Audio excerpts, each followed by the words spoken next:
I truly enjoyed it, but also just seeing there was a need for people like to get out of the cold for, washroom use, and even just informing passengers, of the current status, because sometimes people wouldn't track it and such. So just using our Facebook page to give status updates and stuff like that. So no, overall, just really encouraged, and the feedback was wonderful. So next steps, is this become a permanent winter thing? Well, I almost, quite frankly, would like it a year-round thing, because the pilot project, ended at the end of April. I submitted a report to the city. They said it's going to be up for review again in September, but I did indicate, you go polar opposites here in summer. Like, you could have excessive heat, you could have humidity, you could have thunderstorms, and still not having washroom use for passengers is, a little bit unfortunate. It is. So this is, just to break it down to its most basic form, it was just simply opening the building for people. Pretty much, yeah. And having, and it did provide us as the museum aspect to be open hours that we wouldn't necessarily be open. Because when it's off-peak season, like basically we're just there Saturday mornings. So that was kind of a neat side note to it, too. I do understand, I really do appreciate the city stepping up to this. It is not their responsibility either to really broker this entirely, and that's why with the report I wanted to indicate now some of the onus is on other levels of government and via rail to step up here too. Right.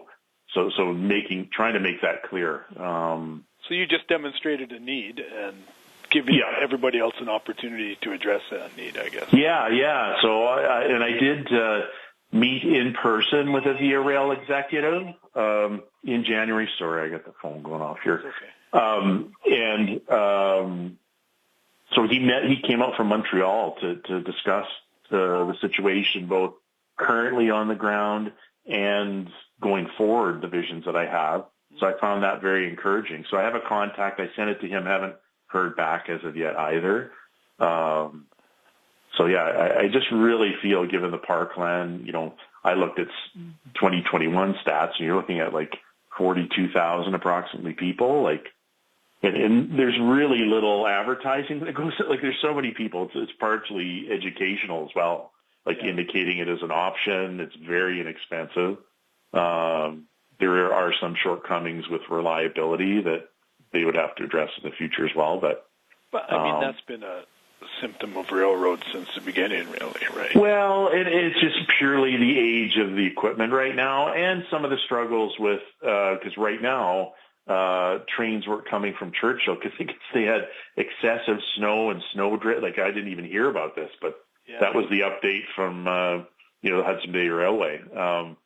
It's something they definitely need to improve on. But in the future, I'd like more of a focus instead of them going all the way to Churchill, once they have a little bit more capacity, maybe having a little bit more centric service to Dauphin and back, right, given it's only 5 hours, right? Yeah. So, so it was a very good first step.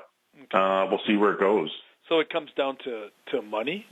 That's what we're... A little bit. So the city just provided an honorarium, but I think you saw it was on the report. Did you see the full report? Or I can't remember if I just submitted You just submitted some numbers. Yeah. So the honorarium total was $2,700 over the course of was it 5 months? So not a huge investment, but it's more like a passion project and wanting, to start something that I think could be useful to not only citizens, but, visitors, tourists as well. That's what I'm looking at. Not only is it just a reliable form of transportation, people trying to get into Winnipeg to catch a flight or have appointments, but also just with us being branded, Tourism Dauphin, I think we need to do what we can to be welcoming, accommodating, have some services available so that we're part of it, in my view. Okay. Well,